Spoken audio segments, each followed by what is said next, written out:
What is up, guys? Welcome on back to TK's Garage. And I told you that this was gonna happen, and it is. There's blood in the water. The sharks are circling, and they're gonna pick Stellantis clean.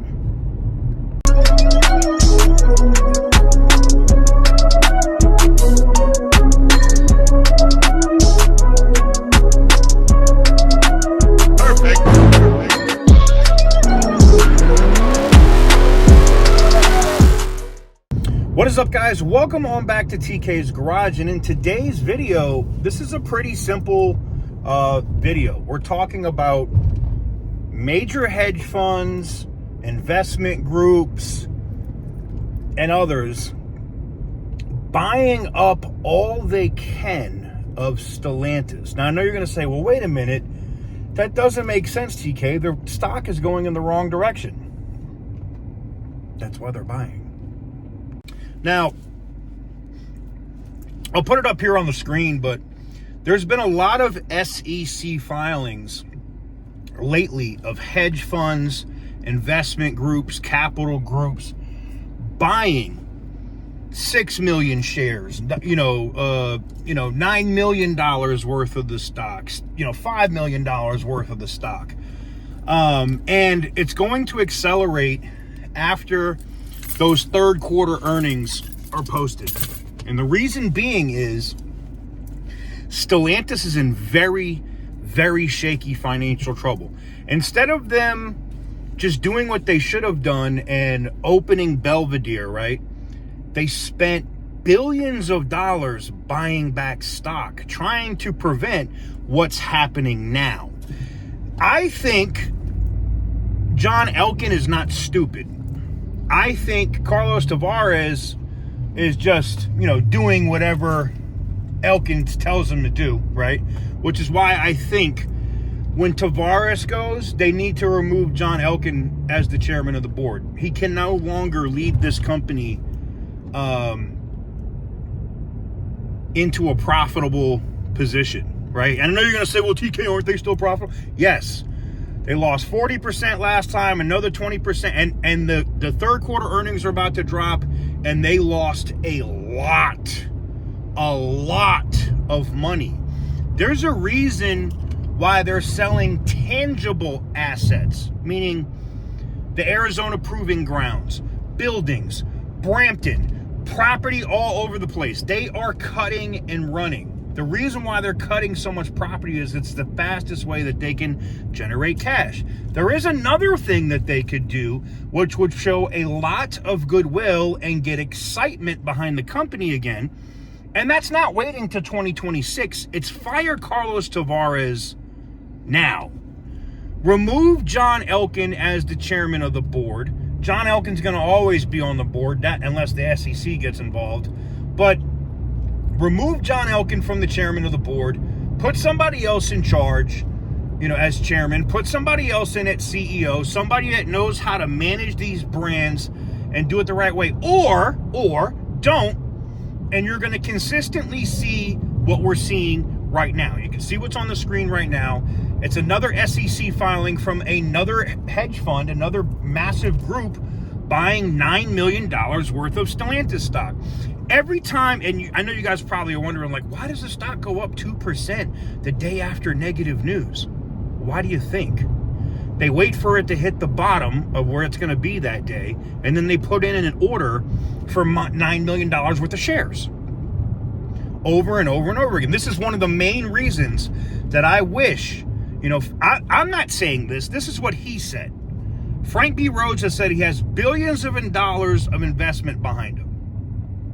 I've said the way that Stellantis could be taken over and fixed is by Frank B. Rhodes initiating a hostile takeover of Stellantis.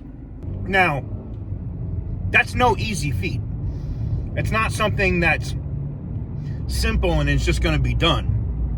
It would take a lot to make that happen. That said, I feel like that is the legitimate only way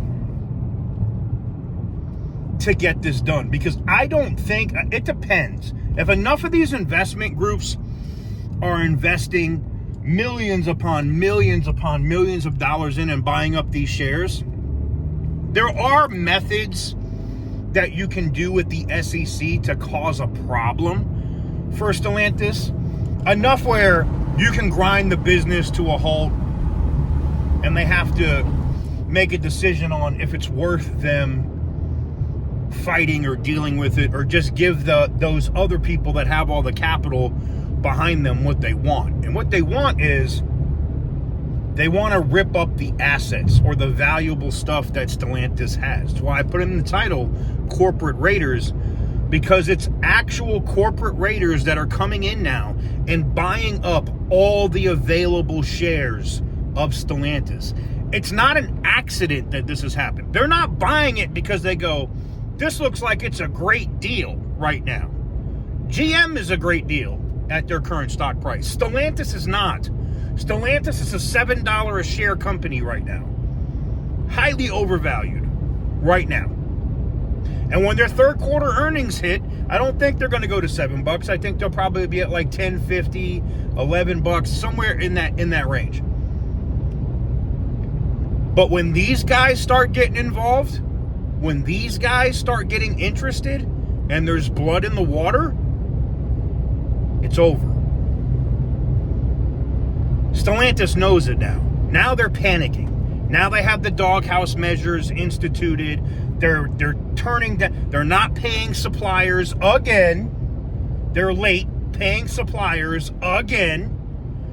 They've shut down pretty much all production outside of Shap, outside of Sterling Heights, right? The people at Toledo, they're not building anything right now because you can't sell any Jeeps. And I was like, okay, it must just be the hybrid Jeeps. But it's not just the hybrid Jeeps. There's a lot of gasoline Jeeps that Stellantis, for whatever reason, has put a stop sale on. So dealers aren't even able to sell them. This company is literally on the verge of bankruptcy. If they have one more bad quarter, the whole house of cards could come tumbling down. The amount of time that they have to fix this shit is this small. They don't have the time to do it. I hate to see it because it affects so many people's lives and jobs. And I know what Stellantis is also doing. They're waiting to see what happens in the election. Because, you know, Tavares is pushing so hard for this friggin' regulation crap because they put all their eggs in one basket. They didn't listen. They didn't do what Chevy did, GM. They didn't do what Ford did. And yeah, they still make EVs. Yeah, they sell them. Yeah, they got hybrids. Ford's commercial right now is great. Doesn't matter what powers you, it's what you do with it. Electric, gas, hybrid. Smart. Dodge could have came out with an EV charger. They could still reverse course right now. And I said this, it's one of the only things that can save them right now. They have to immediately do a 180-degree turn, come out with a 5.7 Hemi, make it an e-torque if you want, I don't care. 5.7 Hemi hybrid, 1,500 truck. You have to do it. They do that, maybe it's savable. Maybe.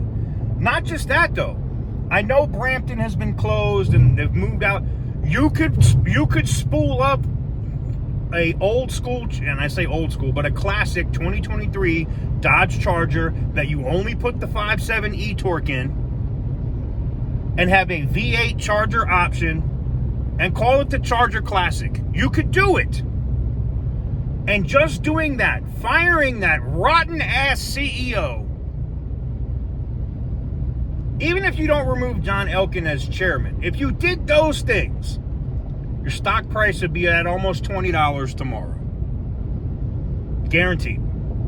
The enthusiasm would be there. The stock would go sky effing high because everybody knows how those Chargers were selling. Everybody knows how that 1,500 with the 5.7, even the Rebel, was selling. Nobody wants the crap you're building now. And the corporate raiders are here to steal everything. Let me know what you guys think in the comment section down below. Give the video a big thumbs up if you like what I do. Hit the subscribe button if you haven't already. And as always, stay petty, my friends.